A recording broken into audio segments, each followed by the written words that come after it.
Cuando compites contra los mejores, tienes que subir el nivel.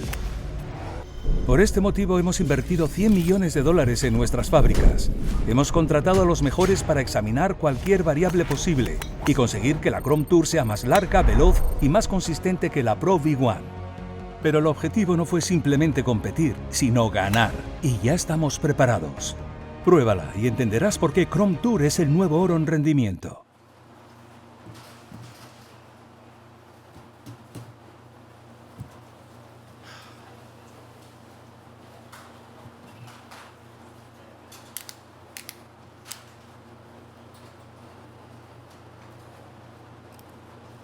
Wow.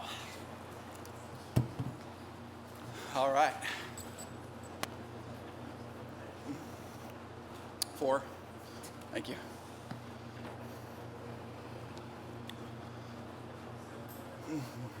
Please join me in welcoming the champion of the 124th U.S. Open, Bryson DeChambeau. Bryson, just a few reactions to what just took place.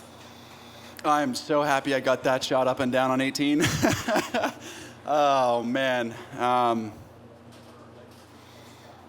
didn't want to finish second again. PGA really stung. Xander played magnificent. I wanted to get this one done, especially at such a special place that means so much to me and SMU and my dad, what pain meant to him. 1000th USGA championship. I mean, just stack them on top. That bunker shot was the shot of my life. And I'll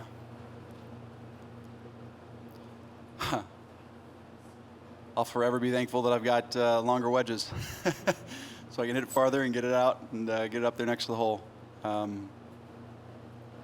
I don't know what to think. It fully hasn't sunk in yet, but I just want everybody to enjoy it as well. As much as it is heartbreak for some people, I mean, you know, it was heartbreak for me at the PGA, and I really wanted this one. And I turned the corner and saw I was a couple back, and I said, nope, I'm not going to let that happen. I need to focus on figuring out how to make this happen. And I was a little lucky. Rory didn't make a couple putts that he could have coming in, and I had an amazing up and down in the last. I don't know what else to say. It's a dream come true. We're going to open up to questions on the right, Mark. Can you talk about the lie on 18 when you came up to the root? What was going through your mind? I was actually concerned I might hurt myself heading out of that. I was trying to get TIO relief, but didn't have anything in my way, unfortunately. And I was trying to run it left of that bunker, run it up the green and give myself a 2-putt. That's what I was trying to do, and I had no backswing. And at a certain point in time, I'm just like, okay, I just got to hack it, and hopefully it'll go down the line, but it didn't. It cut, and it went in the bunker. One of the worst places that I could have been, but Jibo just said, okay, Bryson, just get it up and down. That's all you got to do. Just get it up and down. You've done this plenty of times before.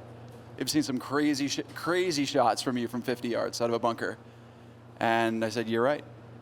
I need a 55 degree. Let's do it. Can you Can you describe your emotions, just the last 4 holes, the roars and the moans after short misses and everything? Yeah, I hit a good putt on 15, 16, 17 actually. I hit a good putt even though it was short. I thought it was faster. And, 15 really stung. I had an easy putt. I was trying to go for it a little bit, got a little aggressive and hit it 3 feet by, and that's something you don't do in Major Championship Sunday. And I just consequently misread it, underread it, and lipped out on the edge. But righted the ship, hit a great drive, hit a great second shot in there. Iron play was fantastic today, and thought I made it. All I was focused on was myself. Every once in a while I could hear Rory and the Rory chants and what he was doing, so I knew what he did based on the roars. And that was actually kind of fun because it gave me the knowledge like what I had to do. And I just, every time I got over the ball, I said, just focus. You've done this before. You can do it again. In the back of my mind, my dad pushing me, pain was on the back of my mind as well, and I wanted to do it for them.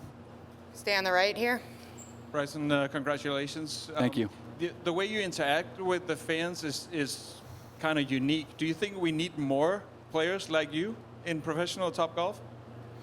I hope so. I mean, my mission is to continue to expand the game, grow the game globally and domestically, and YouTube has really helped me accomplish some of that. And consequently, I think people have seen who I am on YouTube, which has been fantastic because then I get to play off of it. The content, it just feeds itself out here, and they just say things that make me interact and engage. And when's the next junior club set coming out? You know, another video of the junior club set, and so I'm just able to play off of that. And it's a direct conversations to people that truly engage with what I'm doing, and it's such an awesome platform for me to show who I truly am. And so those fans out there really helped push me out there today. Even when stuff wasn't going well, like I'm just looking on the screen back there, I had nothing there. No business even trying to go for that. But you know me, I don't play boring golf. And, you know, again, even though I hit it in the bunker, the fans are still chanting my name. So inspired me to get that one up and down. Left corner, James. Bryson, earlier this week you mentioned to me that since your dad has passed, you feel like you've grown a lot as a person. I'm just wondering how specifically you feel like you've grown.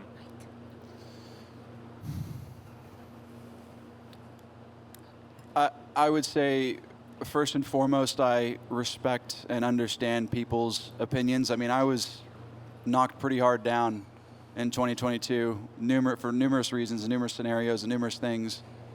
And you know, I had some great friends and great people around me tell me, keep going, keep pushing. And so I dug myself out of a pretty deep hole. Golf swing wasn't doing well. Ball striking was terrible. Putting wasn't great. You know, I had Paul, who's on the Crushers, Paul, Casey, Anirban Lahiri, and Charles Howell just continuing to push me in the right direction. And that was actually a massive help to get me in the right mind frame from such a low point in my life. People just continue to say, dude, you're good. Like, don't worry about it. You got a lot of great life to live. There's more to life than golf. So how I've grown, I've realized that there's a lot more to life than just golf. And treating others, treating yourself first and foremost, respecting yourself, is super important to being able to treat others with respect as well. And that's one of the big things that I've learned. And I'm not perfect. I'm a human. Everyone's human. And certainly those low moments have helped establish a new mind frame of who I am, what's expected, what I can do, and what I want to do in my life. And so to answer your question quite frankly, it's what have I learned? Having the right people around you. And how would you respond to people who would say that, you know, your sort of demonstrative responses and celebrations out there are an act or a shtick? No, that's my passion. I mean, Tiger was an idol of mine, is an idol of mine. He's my hero still. And the way he reacted on the golf course, Payne, the way he did, and numerous others that have inspired generations that are now here, have allowed that to be unique and cool. And from my perspective, I'm just passionate. I really care about doing well out here and showing the fans a side of me that was locked up for so long. Front right, Sean. Toward the end, it was really you versus Rory, but you're not in the same group. So how much are you actually able to keep track of where he's at? And do you even really want to know exactly where he's at? Yeah, I had to know. I mean, I had to know what I had to get done. And that iron shot I hit on 17, I was trying to birdie that hole. And then 18, I pulled it. I was going to try and birdie the hole on 18, obviously, if I had a good drive, but pulled it. But I knew where Rory was. And then after my tee shot, I was up there going, man, if he makes par, I don't know how I'm going to beat him. I just really didn't know. And then I heard the moans, and I'm like, shot of adrenaline got in me, and I said, okay, you can do this. And so I was listening the whole entire time, even on 13 when they were chanting Rory after we made birdie on 13. I knew I had to drive the green. I knew I had to make birdie on that hole because it was going to be tough. My driving wasn't fantastic today, and got to go fix that and work on that. But, man, I played some good golf, even with the chanting. And there's a lot of, like, go USA and go Europe. And it was quite a fun battle between us today. On the left, Gabby. Hi, Bryson. You're someone that, tries to kind of solve this equation or puzzle out there. When you get these random breaks at a course like Pinehurst number 2 where you don't really know what to expect, how do you deal with all those variables? I go back to being a kid. So when I was a kid, I used to throw golf balls just in the worst lies outside of the fairway and just learn to hit out of the worst situations to see what I could do. And that sparked a lot of my creativity. But then I'd go back and work on the mechanics really hard. So I had this unique childhood experience in golf of working on really quirky, weird things, and then also working super hard on the mechanics, trying to be as machine-like as possible. So I feel like that combination allows, it just pretty much shows what I did today. Like in certain situations where I have no control over what's going to happen, you got to just figure out how to will it and get it done. And so that creativity just gets sparked.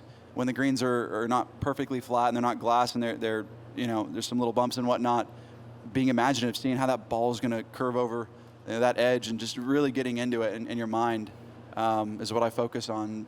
So there is a bit of creativity in me, even though I try to be mechanical. And then you mentioned there, some of the people that have surrounded you recently have really helped kind of dig you out of a dark place. Who are those people and how have they influenced you? Well,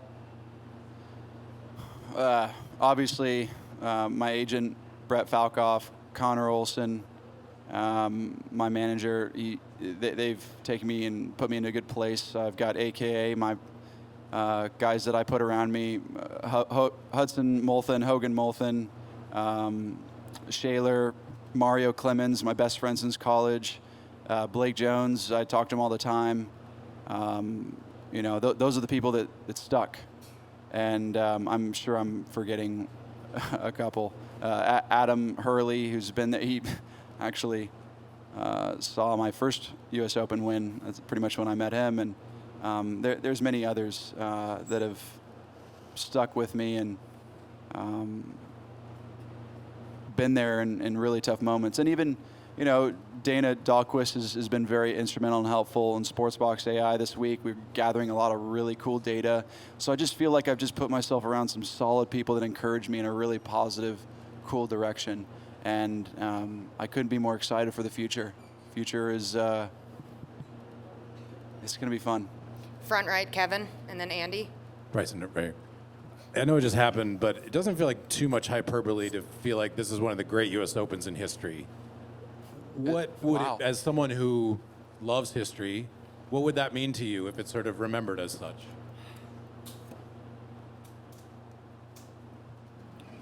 Thankful, just thankful. Thankful that I was a part of it, thankful that I accomplished something that I've always wanted to accomplish as a kid. Gratitude and thanks. What do you think you'll remember most from, the last 2 hours of it? Probably my caddy telling me you can do it on 18 out of that bunker. Greg telling me you got this shot. I've seen way harder shots pulled off from you. Right here on the right, Andy. Hey, Bryson. What were the unique things that you did, whether it be from an equipment side or a strategy side, to prepare for Pinehurst versus, say, Valhalla or Winged Foot? Funny enough, nothing. Literally, I have the same equipment besides my 3-wood. Actually, I found a crank 3-wood that works fantastic for me, and it helped me hit it on the green on 13 and a couple other places. So I'm actually happy I just got 14 clubs in my bag now. If I'm being honest with you. I've been playing with like 12 or 13 for the past year. So, yeah, and I didn't change much, to be honest. I got a high ball flight, and I use it to my advantage when I can. Front left, Mike. So Bryson, do you think this week is a transformative week for you, your popularity, maybe the way golf will move forward now?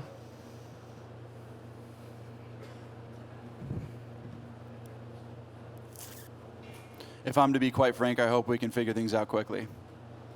I hope this can bridge the gap between a divided game. All I want to do is entertain and do my best for the game of golf and execute and provide some awesome entertainment for the fans. That's what, from at least what I can tell, that's what the fans want, and they deserve that. And you can say what's happened in the past is, you know, you were part of the reason. This is let bygones be bygones. Let's go figure it out. Let's figure out how to bring this game, this amazing game that creates so much positivity, back to where it belongs. On the right, Brentley. Bryson, Greg came to you kind of in a difficult time in his life. How did you both help each other, and how has he specifically helped make you a better player and man? Oh, man. It's, yeah, I was struggling. I didn't know where my game was. I had no idea what was going on. Greg was in a place where he was starting a business, Evergreen, and he was in a place where he didn't know what was going to go on. Some family stuff happened, and it was just a weird moment for him and for me. And I guess it was fate. The two lives that were in some despair got brought together to make each other better. And I feel like that's what's happened. And he gave me a chance. And I said, I don't know what I'm going to give you. I don't know what game I have. You may hate what I have, and I might not like the way you caddy. He's very mellow and somebody that I've never had. I've had a lot of A-type personalities, and they've worked great. I've done very well. But he's been a special human being for me in my life, getting me to realize what life is about. It's not just all about golf. And he works hard, he's a diligent worker, and brings the best out of me. Front left. Hey, Bryson, Dan. No salty golf balls, okay? No, those questions. But ultimately, you know, so many parts of your game you are so specific on, from your equipment to the salty balls, of course. But I'm just very curious to know, and you've posted videos on this, how clutch your fist pump training came into play here in this tournament. It was used, and I just got to know. I worked hard on it, but that last celebration, I don't think I did that one on that video. That's a funny question, but it was a funny video. I don't practice or train. If anything, on my YouTube channel, I give some pretty pure emotional reactions whenever we do something cool. So it kind of keeps me in the flow of it, where I'm always trying to do my best for the camera. So it keeps me in that mind frame of I'm an entertainer, and leveraging and allowing me to utilize that platform has just opened up a whole new aspect to professional golf, where I think it's been a little underutilized, and there can be some positive growth in the game of golf with those interactions. It makes for some cool moments, and I think YouTube has really helped me achieve some of those things. Not achieve, but more or less understand how to express yourself to the fullest of who you are. Some people on YouTube aren't as expressive as others, and I know a bunch of them, and they react accordingly, and for whatever reason, YouTube's just brought it all out of me. Right center aisle, Ryan Lavner. Bryson, can you explain what happened with your driver on the range this afternoon and what effect that had for you? I probably shouldn't have changed the heads. I was trying to get a fresh head in there. It had good curvature on the face, but it was a little bit lower loft, and for whatever reason, those lower lofted heads have just been missing right. Consequently, I missed it right all day. A bit frustrating, but the face that I was using for the past 3 days was just starting to get flat, and it was like at a 9.5 inch curvature. Anyway, I won't go over that, but essentially the face was starting to get a little flat, and wanted to get a fresh head in. And I was driving it well on the range, just on the golf course. Nerves got to me a little bit, and wasn't as comfortable with it, and probably needed to work it in more, more than just hitting 5 balls with it. And secondly, and completely unrelated, I know you didn't see his round, but can you empathize with what Rory's feeling right now, coming up one shot short and missing out on a major championship? Yeah. Rory's one of the best to ever play. And being able to fight against a great like that is pretty special. For him to miss that putt, I'd never wish it on anybody. It just happened to play out that way, and he'll win multiple more major championships. There's no doubt, and I think that fire in him is going to continue to grow. And I have nothing but respect for how he plays the game of golf, because to be honest, when he was climbing up the leaderboard and he was 2 ahead, I was like, uh-oh. But luckily, things went my way today. On the left, Bob Herrig. Bryson, does Greg have any veto power at all? Are there any examples of him talking you out of something? And how good are you with that? And how much does that impact, the way things have transpired for you since he's been on your back? Sometimes I wish he'd speak up more. Sometimes I wish he'd speak less. So, does he have veto power? No. I mean, we just have a conversation about what's the best decision for both of us. You don't have veto power. Okay. But we have a pure conversation about what's going to be the best situation. We make the decision together, and whatever the result is. Sometimes I'm like, dang it, Jibo, like, why don't we think of this? And it's not his fault, it's our fault together. When we win together, we win together. If we fail together, we fail together. And that's the mindset I take into it. It's not a binary thing. It's a very connected, work through it together sort of thing. We're going to go on back right, Claire. Hi, Bryson. I was looking at your photos from Wingfoot. Oh, there you are. Sorry. No, you're good. From Wingfoot today, and you had a glass of chocolate milk up here with you. There will be. And you said that was going to be like your celebration. I'm curious what you're hoping your celebration is like for this one. Oh, yeah. I mean, look, I'm not going to get into what could happen tonight, but chocolate milk will be one thing. There'll be a lot of other stuff, too. There's some sand in here, so we got to clean it out first, though. A few more on the left, Michael. Bryce, I know you like to do things your own way, but the money clip in the back left pocket, that is one I've never seen before, and I was wondering, is that something you do, or how did that come about? To be honest, I just felt comfortable there. I don't know why. I guess I'm not going to say that. You guys could imagine what I could have said there.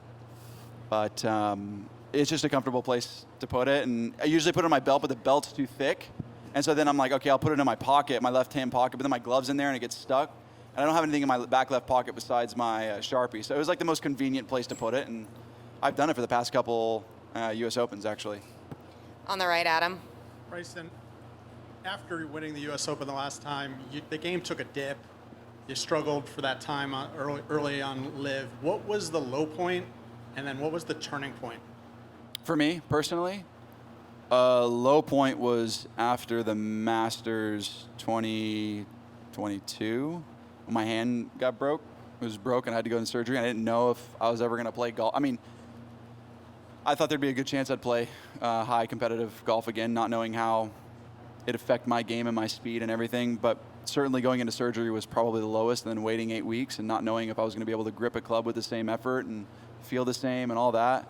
And then struggling with my game. That whole 4 or 5 month period was pretty rough. There were some definite low moments, and made me rethink a lot of things in life. And then where it turned the corner was a week before Greenbrier last year. I put a driver in play that, and a shaft combination with LA Golf, crank head, and the iron shafts I've used for a long time. That whole combination setup just flipped the switch in me, and I went and shot 61, 58 on the weekend. I'm like, okay, Bryson's here again. How do I turn this into major championship golf now? So right around that time frame is when things switched, and I focused a lot of my energy on how to get another major title. 2 more here on the left. Bryson, you obviously, like Rory, had a bit of a wait between winning majors, and you had some near misses as well, obviously at the PGA. I just wondered, how does that affect a player kind of mentally, both on and off the court, knowing you've got that kind of hanging over you? And what did you find helped you to kind of break that duck? I'm sure it'll fuel Rory's fire even more. He's a strong-minded individual. For me, it was knowing how good my game is and how great of a place it's in, and just continuing to execute and knowing that it eventually, the statistics would hopefully fall my way. Still hope, you know, golf is, it's a game of luck. There's a lot of luck that has to happen and go your way out there, but I knew if I could give my 100% effort on every single shot, I'd give myself a good chance this week. Just like I did at the PGA, just like I did at the Masters. And Rory's gonna do it. I'd love to have a lot more battles with him. It'd be a lot of fun. But yeah, Rory's going to do it at some point. One more far back, Jay. Bryson, the routing of this course, you mentioned that you could hear the cheers and the boos or the groans, yeah. But it also allows you to see what's going on with Yeah. the group ahead of you. How much were you actually looking at Rory, at his shots as you were walking? Yeah, pretty much trying to see where he was. Almost on every hole since from 13 on in. I even saw it on 10 where he made birdie, and I'm like, oh man, he's gunning, he's going for it. And so I had to put my foot on the pedal and push down pretty hard as well. So it definitely pushed me. Seeing him play and be ahead of me definitely allowed for me to focus a little bit more. Well, thank you for the time, Bryson, and again, congratulations. Thank you, appreciate it.